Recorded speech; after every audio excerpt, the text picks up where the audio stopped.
All We right. should start drinking and we could be the Booze Brothers. Yeah. Yeah. All right. We're podcasting. So welcome everybody. Welcome to Becoming Bestsellers. First episode. I am Paul Reddick. Who are you? Who are you? So, You talking to me? yeah, talking to the other guy. I'm Who's it? Barry Spilchuk. Paul lives in New Jersey and I live in Canada. So you're gonna get the nice guy, you're gonna get the tough guy, and you're gonna have to figure out which one's who. If you ever hear anybody apologizing, it'll probably be the Canadian because that's what we do. Hey, I'm Well, you sorry can your book's not a apologize for bestseller. me. That's good. You can apologize. That's what I need is Oh an yeah, there apology. you go.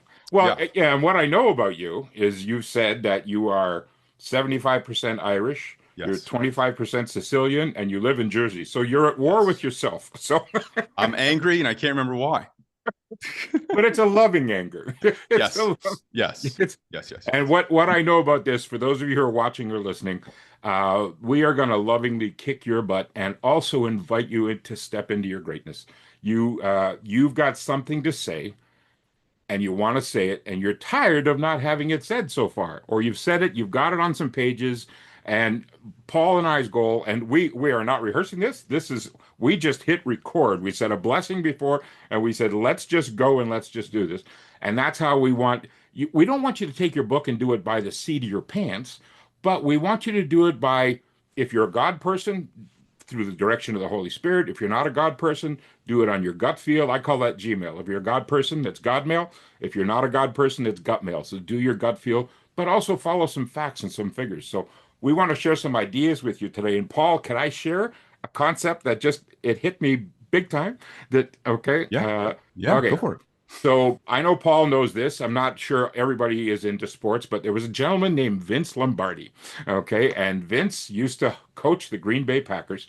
And every year at training camp, the first day, all the gang would be gathered together and he would hold up a brown round thing and he'd go, "Gentlemen, this is a football." And everybody go, "Duh." Yeah. Yeah, but not everybody knew what that to do with that football.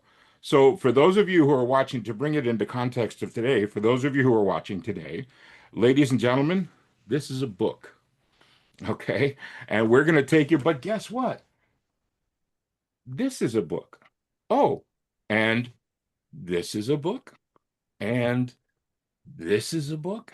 And it doesn't have to take on. And my very, very first book ever looked like this: 8.5 by 11, Surlocks bound, photocopied pages. It was a book. So whatever your concept of the book is it's okay. It could be as big as or small as you want. So, Paulie, I'll turn it over to you. Yeah. No, I love that.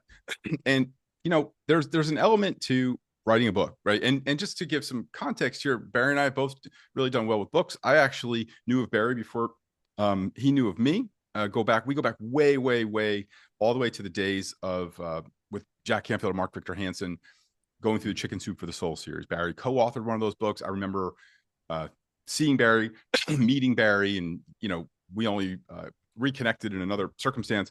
Like I said, about a year ago, and it was always kind of kicking in the back of my mind for the last couple months. Like that would be an interesting podcast to have conversations with someone. You always want to have a podcast with somebody you can kind of. It's like playing tennis, right? You want to be able to hit the ball, with Mhm. back and forth, right? And so this podcast didn't exist Saturday morning at 12 o'clock, and it's now Thursday at 12. And we just made a decision within an hour. I had the logo, everything came together. So what we're going to do is we're just going to talk about our experiences. Maybe we'll have some guests. Maybe we'll bring on some fun people to discuss books. But really, at the end of the day, what we would love is for you to get the most from this podcast, and that it takes whatever book is inside of you. Hopefully, we give you some insights on how to get that out quick, how to market it. So today we kind of, excuse me, threw together an idea. Let's do some book marketing tips, because that always seems to be the thing. Mhm. There's some roadblocks in writing it and getting it together. We'll talk about that in future podcasts. But what I always hear a lot of times is, I wrote a great book and I just don't know what to do, or I got 500 in boxes sitting in my garage, or I've sold 10 and I don't know what to do next. So we're just going to bounce back and forth with our marketing tips. Do you want to flip to see who starts, Barry, or do you want to start? Well, I'll say ladies first, so you go ahead. Oh, wow. We're starting right Well, the there. Irish, it's the laddies first. I know that's Scottish, but All right, I'll go first. So obviously, you know this, Barry, and probably a lot of people listening to bookmarking tip number one: make your book specific and vivid, right? Make that it leaps off of the shelf, right? Mm. And probably the best example I have personal story is um uh, I Oh, we lost your volume there, Paul. There we go. Oh, gone again. yeah, I think the There we go. microphone. There we go. Okay, we're back. So I wrote this book. If you're watching, if you're listening, it's called The Picture Perfect Picture. I wrote it with a guy who was a mentor of mine. The publisher thought we did such a good job. He asked me if I would work on books, work on other books and so it was like I'd get like $1,000 or something to like ghostwrite an entire book, or so it was huge projects that I thought that was all the money in the world back then. But so I would get everything from I've got an idea for a book, and it was my job to get the book out of them, to I've got 600 typewriter pages, right? This is back in 1999, 98. And so I had the experience of a coach, an older coach, who still was on a typewriter. So he might have been like 65 years old, 70 years old, 25 years ago. And he slid 600 typed pages across the table at me. And he goes, "That's the best book ever written on baseball hitting." Now, disclaimer, I was younger, a little arrogant, a little naive, and I thought I knew everything. And I said, "Well, it might be, but no one's going to read it." I probably should have phrased that maybe a little softer. That's where those Jersey truths come in, right? Yes. Yeah. Well, now I wish I'd phrased it better. Faster. Yeah. But I wasn't wrong. Yeah. So, so he looked at me like I was crazy. Like, didn't you hear what I just said? And it's not that the book wasn't great. It's just that back then it was how it was going to stack up on the shelf in Barnes and Noble. Now, how is it going to look scrolling through Amazon or still on Barnes and Noble shelf, right? So, I said, look, this is how it's going to look. Here are the top baseball hitting books right now: Pete Rose on hitting, Mike Schmidt on hitting, Ted Williams on hitting, Don Mattingly hitting fundamentals, Dusty Baker hitting basics. So there's 5 Hall of Famers. And now this guy was a college coach. He was not known unless you were in college baseball, unless you were in that real, like a very small group.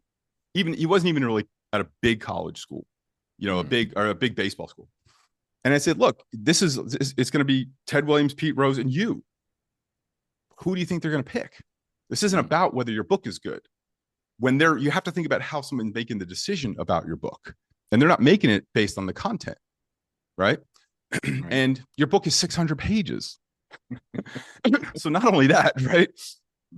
And so what he did have is he had this great chapter. He was an expert at like teaching kids how to adjust to pitches, and one of them was curveball. And he had this long chapter about how to hit a curveball, all the drills and everything. We took that out. We had him write it a little bit deeper. So it wasn't a chapter. So it was a little bit more of a deeper study. We added more graphics and pictures that made it better, some drills, how to do, illustrations, how to do drills.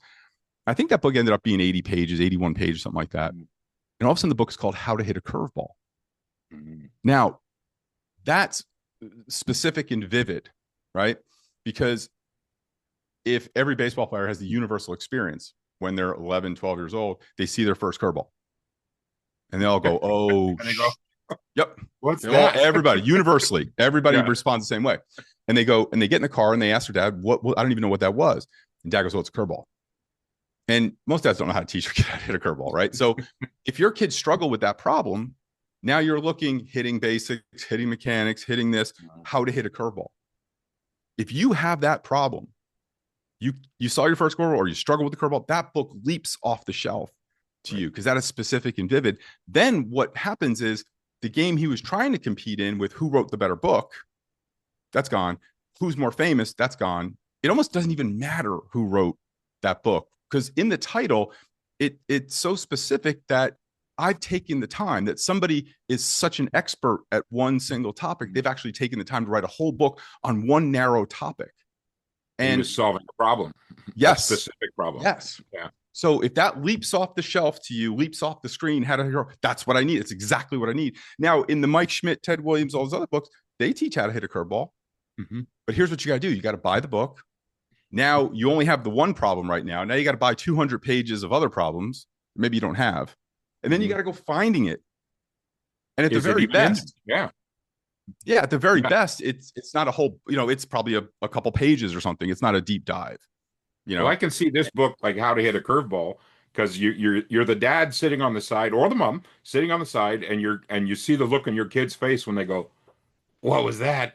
And then Yeah. they're going to come to you and say, "Dad, how do I hit a curveball?" And the dad's going to go, "Oh, honey, you bear down and you just try hard." And you go, Or Ted "Ah!" Williams, like, well, you just swing at it, hit it. Yeah, exactly. But now this guy is solving a problem for dads and moms who want to Yep. be great dads and moms to say, "Sweetie, here's how you hit a curveball." Oh. And then, Yeah. but dad and mom get to look like the hero, and you don't need Ted Williams. Yep. Dad and mom become Ted Williams to their son, right? Or their daughter. And it's yeah, that's one that's spread. How to knit your first sweater, how to bake your first cake, how to, change your first, what, probably changing a tire is probably not a great book, but maybe like how to restore your first antique car or something, Right, or how to write your first book, or how to get, how to market your first book. Like these are things right, that are, when you're so tight that way, what you want is like we always say, we want the book to disappear.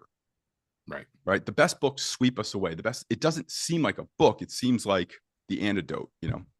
And you can't wait to get back to it. You flip Right. one page and you read it, you go, did I just do that? Did I just spend a whole, like we could binge watch TV, or if you get into a big book or a good book, you're binge reading and you don't want to put it down. You're, I got to go to work. Ah, crap. And But I want 80 to read this. pages, Oh yeah. I can do Especially that. Everybody can do that. especially if you're into it. That's one Yeah. good session in the bathroom. Well, I mean, we got to be honest. Where are a most little more books read, fiber, right? Barry. Maybe a little more Yeah, fiber in yeah, your diet or yeah. something. Where are most books read? And I always said, when I'm teaching my authors, I always say most books are read in the bathroom. I said, and that's good because when I did my Cup of Soup book, it's all little stories. I said, and if it's a crappy story, who cares? You're in the bathroom. You're in the best place for it. So there. That's great. So can I build off yours? Yeah, absolutely. Go for it. Okay. My first book was this book called The Magic of Mastermind Teams. Okay, Yeah. how to quantum leap your effectiveness. I didn't know anything about titles back then. I just knew that if I wrote a book, I could stand out in some people's eyes because I was asked to replace Jack Canfield at a seminar. Now, this is Jack Canfield before he was Mr. Chicken Soup, but he was famous in the self-esteem movement. But I was one of his mentees and Mhm. he was my mentor. And because I was from Toronto, he was my tour mentor. But you're saying, "Hey, Barry, you got to tell the truth, man. You got to lead with your heart. You got to do all this kind of stuff."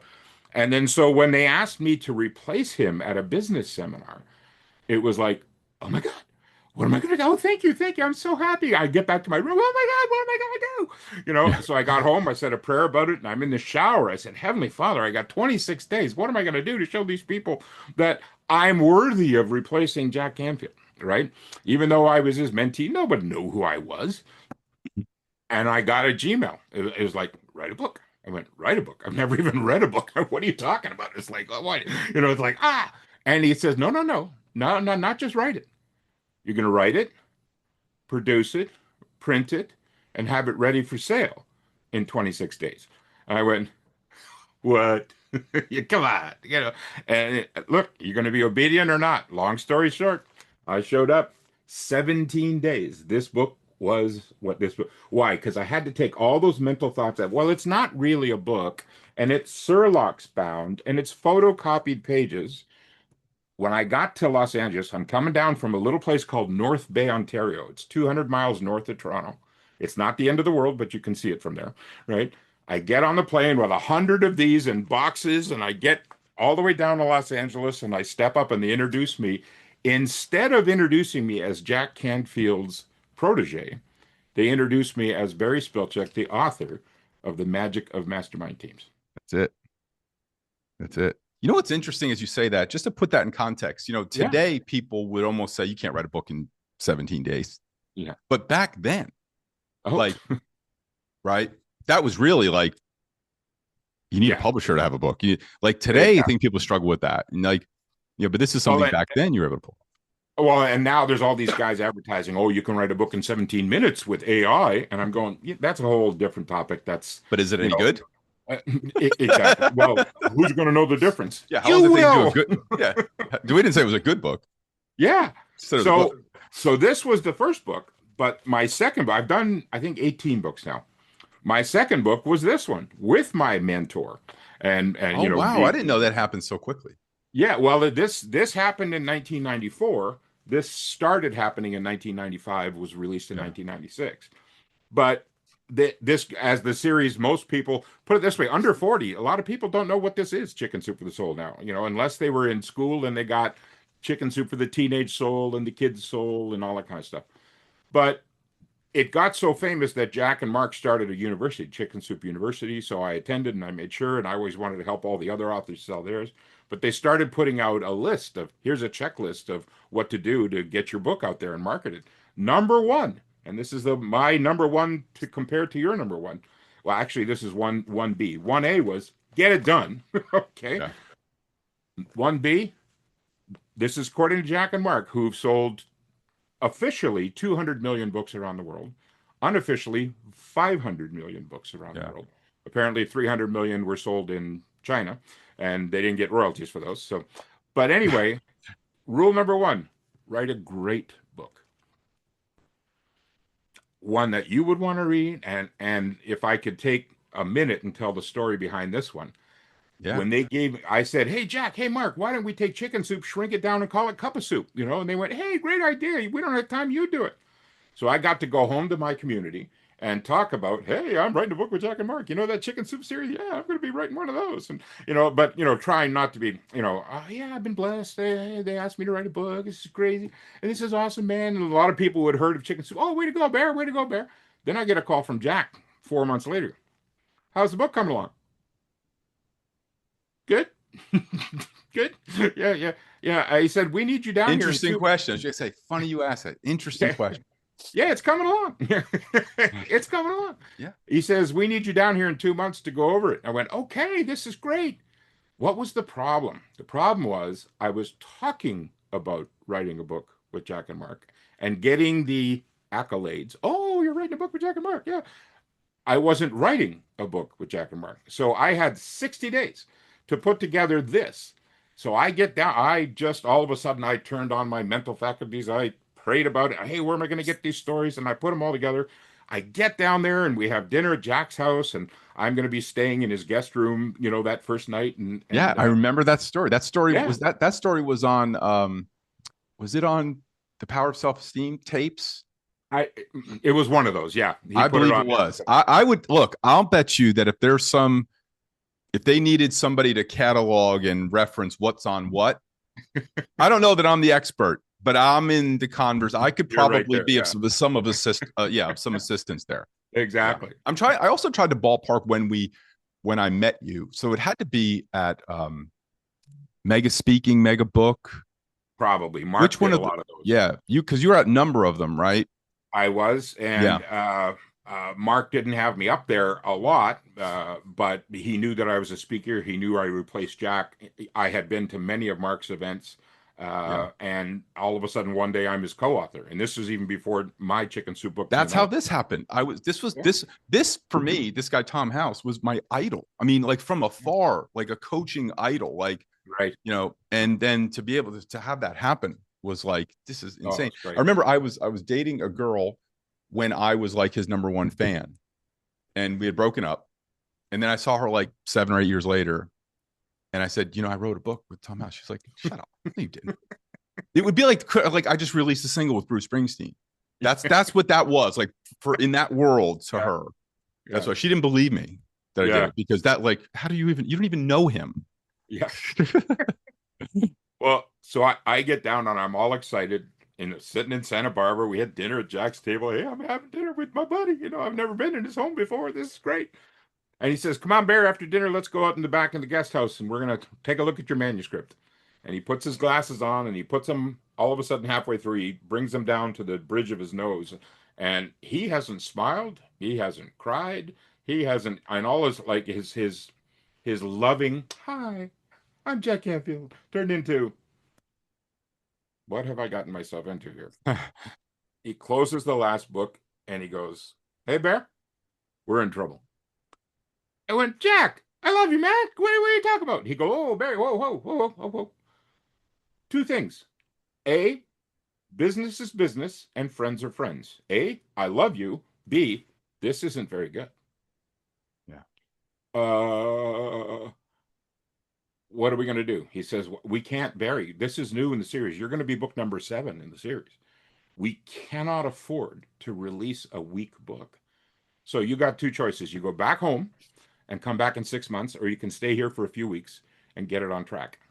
I phoned my wife and I said, hon, the next morning, I mean, we're in, February in Santa Barbara, at 2 o'clock in the morning versus February in Northern Ontario, Canada at Oof. 30 below. And I said, Yeah. hon, I think I might have to stay here, and I said, hon, Jack says the manuscript sucks.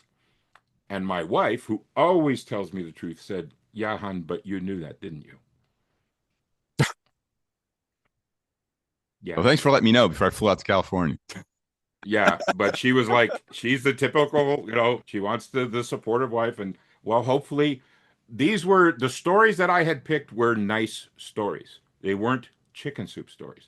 They weren't stories that made you laugh, made you cry, made you think. And so, long story short, because this goes on forever and ever, the long story short was I stayed in Jack's guest house for 2.5 months. And he invited me to stay in the house. I said, no, no, no, no. I'm going to go into the guest house. I'll put it, A, I wanted them to have their privacy. And B, I was embarrassed. It was like, oh Yeah. my God, my mentor is looking at me and going, but apparently that first night, I was up till 4 o'clock in the morning. And so I'm staying in the guest house at 9 o'clock in the morning. Patty comes in and says, hey, you're one of us. I said, what do you mean? He said, Jack got up to go for a pee at 4 o'clock in the morning and saw your light on and saw you working. And he goes, and he came to me this morning and said, he's one of us. Yeah. It was like, oh, that gave me. So your number one was vivid. Mine is not only write a book, but write a great book. One that you're proud of saying, hey, man, this can change a life. And I know we all think that, oh, my book's going to change a million lives. Is it? Okay. Is it? Tell the truth faster.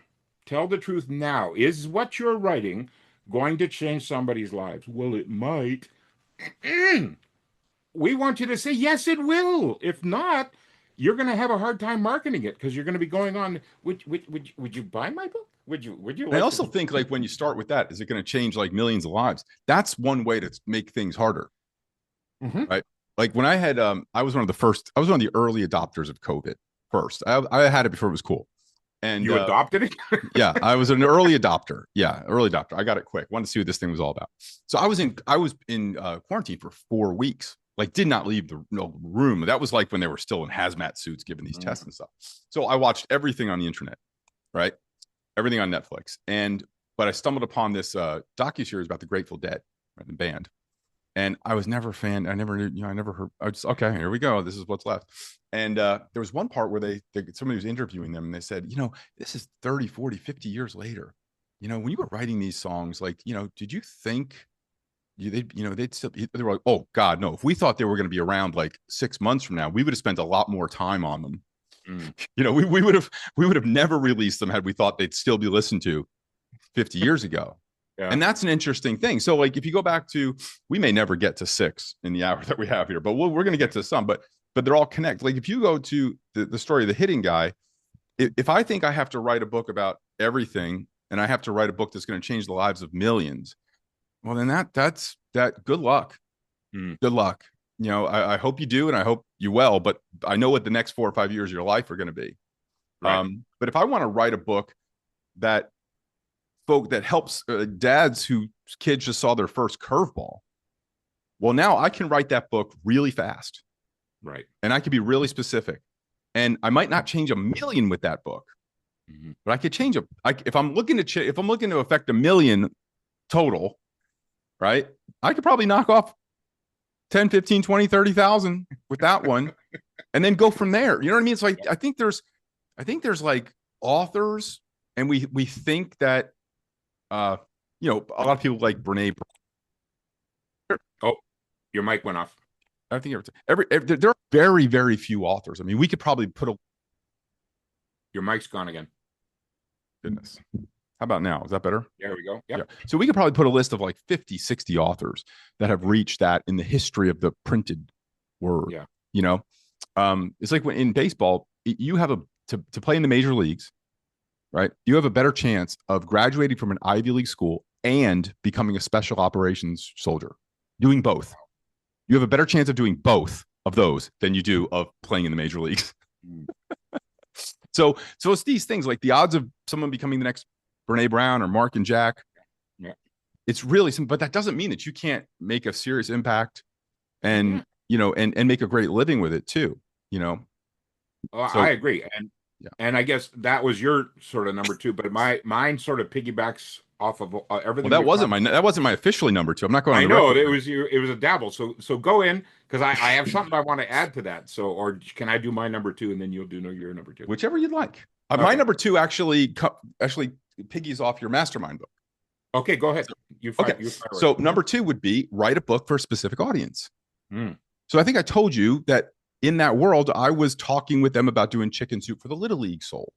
Mm. Right. And it just got lost. It was just like too busy and because we had to get Little League to go in Right. and say, because they're a whole organization. You couldn't just write that book without them. So Yeah. it got lost somewhere in there in the back and forth with them. And Right. it just got lost.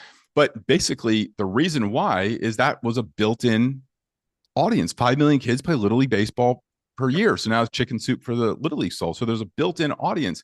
And your example is perfect, right? So, and if you don't need to have those to think this way, right? But it's helped to kind of play a game, right? So let's say I was, or you or I was called to speak in front of the Association of Dentists or something.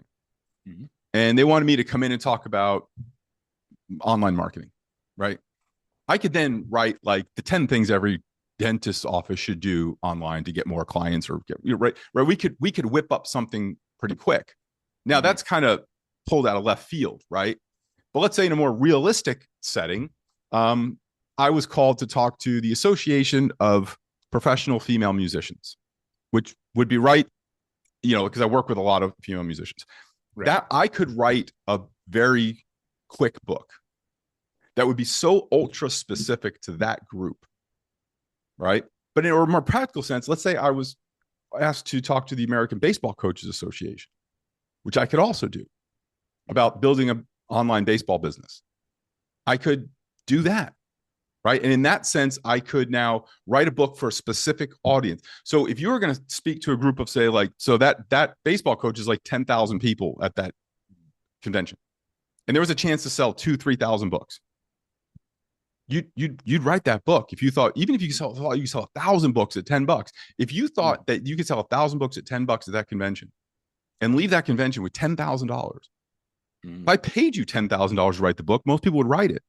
Yeah. So write it with an intended audience in mind, and then go back to what we said, specific and vivid. Right. Then if you write a vivid, specific book for an intended audience, just like you did, you were going to an event, you wrote a book on masterminding. They knew what masterminding was. It was a big, big thing. Then everybody was masterminding. That was hot. And that book was written because with the audience in mind. Mm-hmm. And I think here's the question I know is the telltale sign is when I get on the phone with somebody, they go, well, how do I sell my book? I already know they've already bypassed the initial, right? Because what they wrote is the book that they wanted to write. Right. Or they wrote a book that was like their hero, like the one their hero wrote. Right. So I get a lot of Brene Brown knockoffs. I get a lot of that type of stuff because they think, well, that's what's selling. No, those are like kind of aberrations, in the grand scheme of things. But if you were asked a question about how do I sell my book, it's because you wrote a book that you wanted to write or that you thought was good, or that you just poured everything you knew into a book, Right. And so that's I think about an audience and just play a game with yourself. Like if the American Baseball Coaches Association paid me $10,000 and say, we want you to write an 80-page book on building a baseball business. Yeah. Okay. When do you want it? Monday? Yeah. Yeah, if you can give me the recording or like a microphone, I'll do it right now. Yeah, so like we would do it. So why not create those opportunities for ourselves? Because what's really weird is that if you did want to get a gig like that, or at the American Association of Female Musicians, the best way to get a gig like that is to write a book that fits so specific for their audience. To them, yeah. Because when you go there and say, hey, I just wrote the book for female musicians, and they go, oh, that's so crazy. Like that would be a great topic for our association. There you go. See, now what you said goes back to what I was going to say next. So that was really cool because uh, I've been blessed. I got picked up by a publisher to try and sell his publishing packages a year back in 2016, 2017. And he wanted to have, he knew that I can speak well on stage. He knew that I wouldn't lie to the people, which was good. And the fact that I wrote a chicken soup book didn't hurt his image. Oh, one of my staff is a chicken soup for the soul guy, right? So when I would go on stage, they would track it. And apparently they liked me on stage. Then they said, hey, we want you to do these 3-day seminars by yourself. And they tracked it. They track everything. And I had a better retention, like those who came Friday night, stayed all day Saturday, even through the sales pitch, and stayed all day Sunday. I had a better retention than even the founder was. The problem was I wasn't selling anything because when it came time to ask $40,000 for a book package, let us take it, and I just I knew that I had done it in 17 days for $50. Why would they pay 40,000? And it was like, oh, so I had that incongruency, even though I was standing up there saying, you can do this, you can do this, you can do this. But one of the things that we always want to say is in order for you to not quit when the yogurt hits the fan, okay, you got to admit, what do I want this book to do for me? Okay, not what I want it to do for the customer. That's secondary, believe it or not. What do I want? You have to be willing to have the balls to step up and say, I want this book to do for me this. Okay, I want to get in front of business audiences to talk about my mastermind teams. I want to get, well, in my old days in 1990 when I first started this business, oh, I'll get in front of anything, talk about anybody because I left the family business selling windows and doors, right? I'll talk about Right. anything, right? Yeah. And it was like, oh, cool. But because of before my leaving the window and door business, I also within 2 years I was president of the Chamber of Commerce because I was out there promoting stuff. And then when I did the book, it was like, oh, very cool. And all of a sudden, then I go to do this book, A Cup of Chicken Soup for the Soul. What did I want that book to do for me? I wanted it to make me some money, okay, because I was tapping into okay, but I also wanted it to get me speaking around the world. And you have to be willing to admit that. Yes, I want some people, no, I don't want to leave my home. I want to do everything from New Jersey. I want to do everything from Toronto, and I don't want to leave my desk. I wanted to go out and do the thing. So to go back to your point of making things specific, people would call in and say, "Hey, Jack Canfield's the hottest thing going. We need him to come and speak at our business conference. How much is Jack?" Oh, Jack's $25,000. Now this was early on, right? I think he's $65,000 now, right? And they said $25,000. Do you have anybody cheaper? And they said, "Well, Barry's from Canada and he'll do it for $1.95. So call Barry." And so, what's it about? So I was filling in for Jack, and then because my book started to take off. They even had me, and I'm a two-time cancer survivor, but before I had cancer, they had me out on the speaking circuit talking about the cancer book because the lady who wrote the cancer book didn't want to talk. So I got invited to speak to University of Pennsylvania Medical Center because I was a chicken soup guy, okay, let's talk about the cancer, and again, I didn't have Hmm. cancer till 2009. So but all of a sudden, my goal of I want to get in front of people, I want to change their lives, I want to, make them feel good and give them hope and all this kind of stuff. All of a sudden, we need Jack to come in and speak to the Economic Developers Association. Well, Jack's $25,000. Our budget is five. Call Barry. Yeah. Okay, Yeah. Yeah. Yeah. and at 5,000 US is like 20 million Canadian, so I was good, right? So they asked me, they said, "Hey, what do you know about economic development?" I said, "Well, the fact that I was the president of the Chamber of Commerce, I raised membership 28% in 5 days. Our team did without raising the fees. And I said, I also sit on the Economic Development Board of Ontario. So why don't we do and call the talk Chicken Soup for the Economic Development Soul?" And they went, "You would do that for us?" And my smart aleck, well, if you're going to give me $5,000, I'll pretty well do anything for you. Yeah. It was like, Yeah. yeah. And then I got to do my speech was Chicken Soup for the Psychiatric Soul. I didn't write the book, but that was the speech I gave. Chicken Yeah. Soup for the Counselor Soul, Chicken Soup for the Dental Soul, And then, hey, would you come to the Philippines and do a speech called Chicken Soup for the Filipinos? So on it, ta-da. So my number two in this is why? What do you want this book to do for you? Because, Yeah. like I said, when the yogurt hits the fan, if it gets too tough, you go, I'll stop. I'll go do something else, you know? So that's my number two. Yeah. I mean, I think, it just goes to show you that if you've got a good framework for things, you know, that John Kennedy speech went, we all have more in common than Hmm. we have the same things that are important to someone in the Philippines are the same things that are important to the economic Yeah. development, right? And so Yep. there's a framework there in that there's some universal concepts. And I think that's where I think sometimes people I'm always like very, very I often think about goals sometimes too. Like I get it, I like it, but I also think sometimes this goal is just what's the limitation that I drew, and somebody Mm, with they just drew a bigger limitation. mm, They just got a bigger one than I do, or right, you know what I mean? Where I look at it as like, well, what if there wasn't that you didn't set the mm. boundary, but Yes. you were moving in a direction and you know, let the powers that be decide that? Because I've ended up in places that spoke at the FBI, like one of those rooms, like with all the screens and Right. stuff. Yeah. Like you had to Wow. give up your phone and everything. Like you had to, yeah, it was a whole thing. Like that I And had while to, you're like, speaking, they're doing facial yeah, recognition yeah, on yeah, you. yeah. They're Well, it was a great scanning your opening. body. It was Yeah. a great opening because I went, well, this isn't one of those things where everybody jumps out and I'm under arrest, right? Like you weren't tricking me here, right? They got a kick out of that. Yeah. I was like, well, if it is, do it now. I don't want to get into my stuff. Yeah. Yeah. So just that's the thing, because I think sometimes we go, well, I just want it to be like this or that and stuff like that. Sometimes that can be helpful, but Mm. what if you just say, I'm going to go in this direction and I'm going to let the Yeah. river take me a little bit. Yeah. Exactly. Yeah. Exactly.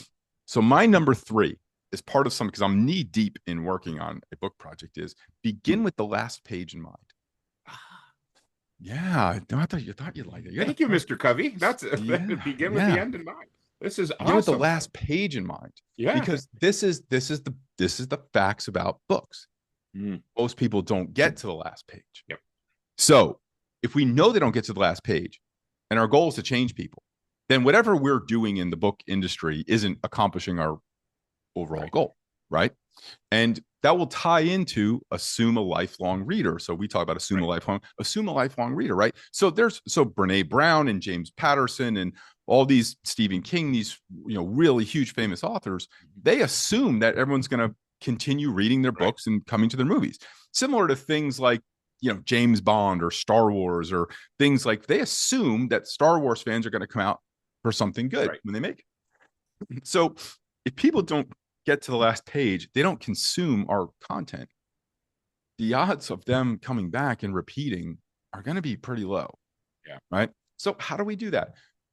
All the things we talked about: be specific, be vivid, right? Right for an audience, but then also tighten it up. Mm. Tighten it up. So I'm a huge, huge, huge believer, just because we did so many products in the online world, that I know what happens to products that are bloated. And products that are bloated just don't get completed. And people end up cherry picking. So what I decided is I'd rather write something really tight and Right. concise, because Nice. Yeah. because they could finish it. And I'd rather accomplish one thing fully. They say Right. you can't have a baby in a month by getting 9 women pregnant, right? Right. Might be So, fun to try. You might well, I have to mean, go to I guess confession. so, but yeah, I mean, there will be some obligations. Yeah. Who was the singer? Nick Cannon, I think. I think Yeah. he tried. Yeah, I don't know the He had to get details. a job that paid him millions just to cover the Yeah, the yeah. alimony. Yeah. Next thing you know, you're hosting, all these different things. Uh, Yeah. so, with that idea is, I wanted to, if I'm assuming a lifelong reader and I'm beginning with the last page in mind, I want to make sure they get there. And one Mm. way to make sure that they get there, take out everything that doesn't contribute to the outcome. Mm. So, um, I I talk about Gary Halbert, who was indirectly like a influence on me, copywriter. Gary had a quote that was very similar to a Steve Jobs quote. Steve Jobs said, "If the button doesn't contribute to the function of the device, get rid of it. Mm. That's why we used to have these buttons on iPhones. Now they don't have them. Gary Halbert used to say, if there's a word that doesn't contribute to the outcome or the sale, get rid of it. Mm. So very wise thing, two different, contexts. So the way I looked at that is every page I'm asking the reader to read that they don't get a return on investment on is Right. one that's wasted and that will diminish my reputation.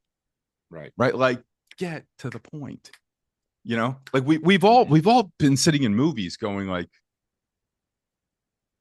is this going somewhere? Yeah. Right. There's no worse feeling than going, I won't say the show, but my wife and I were watching the show. We watched like first like 6 episodes. We're like, and I said, "Do you know where this is going?" I'm not quite sure I Yeah. know where it's going. Then it ended up going somewhere, but they could have cut. They could have cut a lot of stuff. Right. Where if you want a Netflix demonstration of like perfect execution, there's a show called The Black Rabbit with Jason Bateman and Jude Law, and it's kind of Okay. like a crime thriller. It's a family. It's got like everything. It's amazing, Mm. but it's 8 episodes. There, I don't want to give away the ending, but there just can't be a season two. Right. It's done. Okay. It's Yeah. done.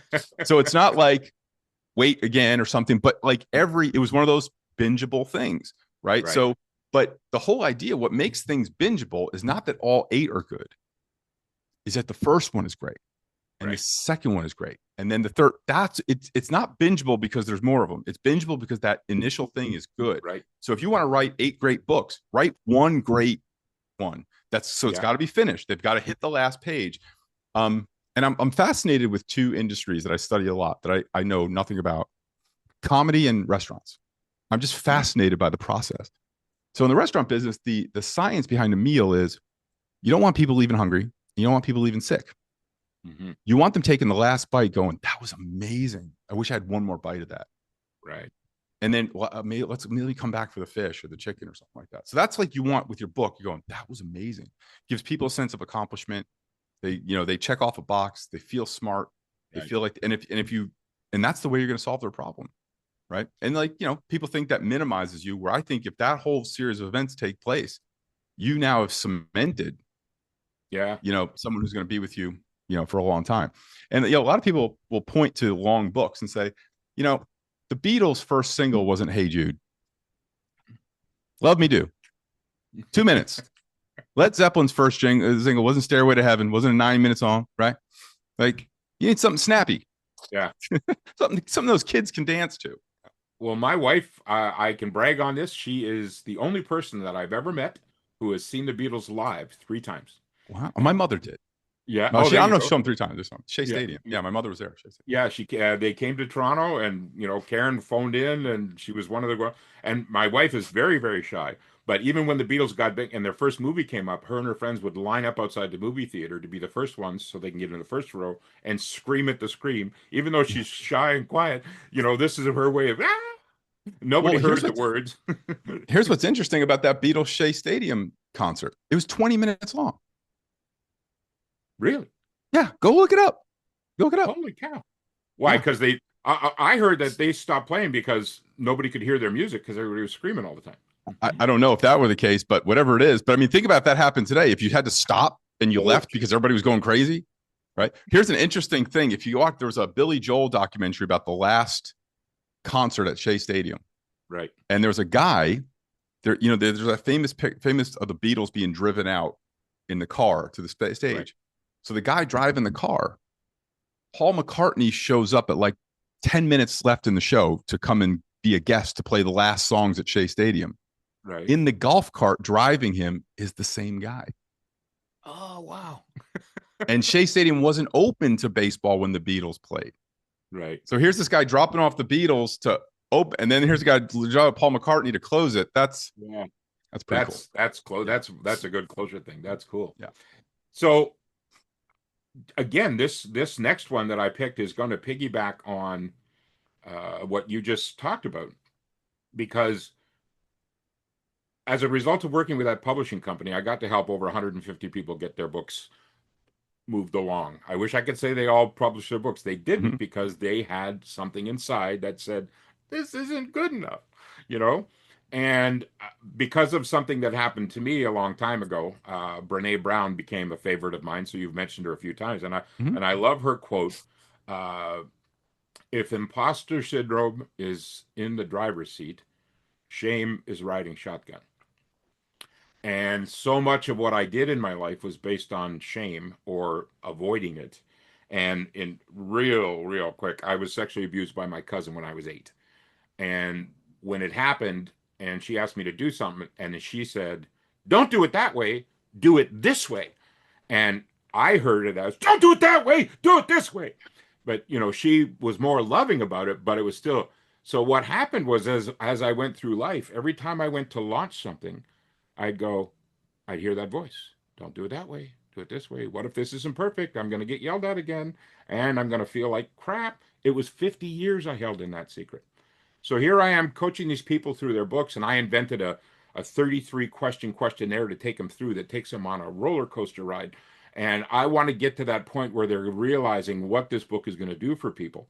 And yet it was done, and people, there's tears, and yes, I can do this, I can do this. And yet some of them still didn't launch. And I figured out why. So I decided to do a book challenge a few years ago. And I said, you know what? 10 weeks, we're going to have a book done. We're going to write one chapter a week. We're going to meet every Wednesday, blah, blah, blah, blah. And to show you that I'm real, I'm going to write a book along with you. Even though and I said, I'll pick a book that I wanted to do 20 years ago, but I felt like, who am I to write this book? All right. So I picked the book called How to Win a Golf Tournament. Okay. And I figured it's specific because if I went to every golf club in every city, in every town, in every province, in every state, if one person's going to buy it because, yeah, they want to win a golf, they want to win the club championship. That was my reasoning at the time.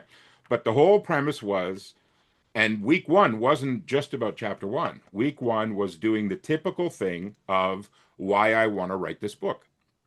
So everybody did their assignment and they handed it in. "Hey, Coach Bear, here's why I want to write the book." Week two's assignment, because they also had to write chapter one, week two's assignment was, "I want you to write 2 pages on why I almost didn't write this book."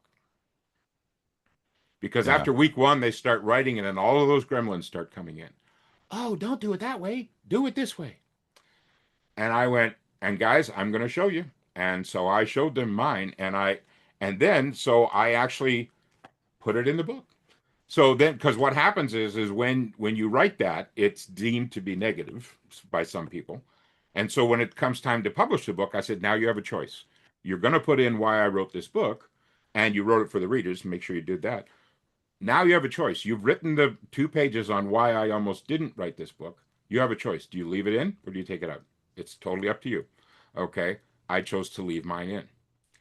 And when I left it in, because I'm competing against everybody else who's ever written a golf book and all the golf coaches who coach Rory and Tiger and all, they've all got this mental stuff. I decided to leave mine in on why I almost didn't write this book, saying, "Hey," and if Paul, if I may, I'll just make a couple. I'll say a couple of reasons why I almost didn't write this book. Yeah. I say, "Hey, I want to have a level 5 conversation with you on why I almost didn't write this book." Basically, level 5 is the truth. Here's one thing level 5 is not: it's not excuses and it's not blame. Okay, I'm not, number one, I'm not a golf professional. So I automatically assume I'm going to be judged. Number two, I've won only 2 solo tournaments in my career and many best balls and scrambles. And one of my wins was only in a field of 29 people where only about 7 or 8 of them had a chance to win. Okay. My other win had 83 golfers. Okay. Number three, I shot 105 one day, and a week later I shot a 77. So the 105, I was practicing. I was 3 over or 8 over after 3 holes, and I went, "Oh, let's try a bunch of stuff." Blah blah blah. Number four, I've gone par, birdie, 13 birdie in a 4 hole stretch. Who would want to learn from a guy like that? Okay. And number five, I talk about the incident. So I sent this book to the largest golf retailer in Canada called Golf Town. They didn't want to sell it because I made a mistake on the back because I said, "If you change your driver, it could cost you $300. If you change your putter, it could cost you $200. But if you change your mind, you can improve your score for free." They didn't like that. Yeah. Yeah. No, don't buy but our product. Yeah. but they said, "How'd you like to be the keynote speaker at Golf Town? It's a 3-day event, and Why did you choose me? Because of what you said and how I didn't write, why I almost didn't write this book. And then a piggyback off of that, and you've heard me tell this story before, when I'm standing in front of 20,000 people, and I don't want that to sound like there was a stadium. It was 20,000 people for 3 days going through, looking at events, buying cheaper clubs and all that kind of stuff. I had a tiny little booth in the corner, and when I gave my speech, there was only 40 people, so there wasn't 20,000 people. But when they'd stop by my booth, they'd pick this up and go, "How to win a golf tournament? Wow, this is awesome!" Or at least your flight, because I wanted to take it in there because some people, Yeah. did okay. They'd pick it up, and I'd tell them about it, and they go, "Oh, this is nice," and they'd hand it back. And after 2.5 days of this, I'm going, "What is going on?" And so I went backstage and I said a prayer, "Heavenly Father, what's going on here? Everybody's loving this idea, but nobody's buying the book. What's going on?" I said, "Barry, you're not talking to them in their language." Oh, and immediately I got the J-mail of all the things I'd said, because just to get people in the booth, I'd flag them by and they'd say, "Hey guys, this book is about how not to pay for the drinks on the 19th hole." Ha, ha, ha. And they'd stop at the booth. And so at least I had their attention. And Paul, without a word of a lie, everybody wanted to know, how do I shoot better? How do I shoot a better score? So after that prayer backstage, I went out and I said, "Guys, this book is really what I want this book to do for you is when you walk off the 18th green, okay, I want you to say, 'I just shot my best score ever,'" without a word of a lie, Paul. Everybody stepped in. How do you do that? So I got home. I got a basement full of these things, but now it's this: how to say, Yeah. "I just shot my best score ever." Why? Because that's what the customer wants. What does the customer want to say? What does the customer want to feel? They want to walk in off the 18th. And keep in mind, nobody in the clubhouse cares, but you Yeah. care. You want to walk off the 18th green and say, "I just shot my best score ever." And so why not? So it's exactly the same book, but because it was 2 months apart, I added a few things about Rory, what he could do to win the Masters before he won the Masters, and he won the Masters. Now, I don't think he read my book, but Yeah. it was like it's all about that mental heart set. And so the whole to refurbish that key is I really encourage you to write that page why I'm writing this book, okay, and why I almost didn't write this book. Because what that does, it lets you confess to all the reasons that I might not be good enough to write this book, and you get to face them head on. Yeah. I love that. Well, I think that's a good place to kind of put this on the runway. That's a Yeah. good story. By the way, if I shot 105 golf, I'd be dancing in circles. Like I'd be happy dancing. I'd be buying everybody. Everything's on me. I just shot the Yeah, there best you score go. of my life. Yeah. Oh, you've never seen anything more horrific than me on a golf course. It's just not good. I'm 20 years. I've avoided it. Hopefully, I'm going to do it for the next 20. Well, it's Paul, and here's a tip that I said this for years, and then I heard you put it succinctly, and you talked about it in your baseball, and you say confidence is the memory of success. Yes. I I use have no exactly the same memories of thing. success on a golf Yeah, course. yeah, yeah, exactly. But Well, I do know how so to not, I do, what I did find out was a tip on how to shave 10 strokes off your score. be the scorekeeper and You have a don't play sharp the razor. last, you don't play the last hole. What's that? Yeah, I shoot in the 80s. Yeah. Yeah, Yeah. if it gets hotter than that, I don't play. Yeah. I mean, yeah. Yeah. If you like to play 18, that's fine. Yeah. What do you mean? Yeah, well, the Yeah. clown's nose got me, and that put me over 100 for that damn Yeah. clown's nose. I love this game so much. I actually owned a mini golf course for a few years, Is and that? I'd put it in a truck. I'd set it up at the state fair for 20 days, and I'd take it down, store it in a farmer's field. I did that for 6 or 7 years. I love this game so much, and the look on even a 2-year-old's face when they're sinking a putt, "Mom, I did it." I still can't sink a putt. I Well, I still don't knew, have a hole in one. I knew 80 was a good score. And I realized I got there in like 8 holes. And so I just quit. You're really good at this Yeah. game. So, wow. It's got that. What, it takes everybody 18 to do this? It did so quickly. All right, Yeah. guys. Well, we'll be back next week. If you have any topics you want us to talk about, send us over those topics any way that you find us. Send it over. But Barry, this has been great. And we will see everybody here next week. Happy writing, guys.